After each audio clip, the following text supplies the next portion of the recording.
আজ দেখাবো কিভাবে ওয়াল প্লাস্টার করতে হয়।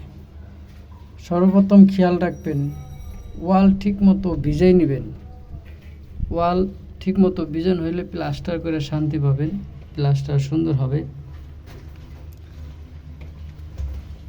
আর কাটাছেঁড়া করার লাগে কাটাছেঁড়া করে নেবেন। প্লাস্টার ধরাই সেরে আপনি কাটাছেঁড়া করবেন, আপনার বাড়ি নষ্ট হবে। আর তার আগে যদি আপনি কাটাছেঁড়া কমপ্লিট করেন, তাহলে প্লাস্টার করতে সুবিধা হবে। দেখছেন? তারপর সুন্দর করে ভিজাইয়া ঠিক এইভাবে গ্রাটিন দিবেন, সুন্দর করে গ্রাটিন দিবেন। বুঝছেন?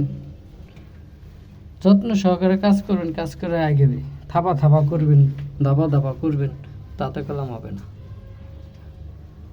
আজকে এখানের মতোই শেষ, সমাপ্ত। আল্লাহ হাফেজ।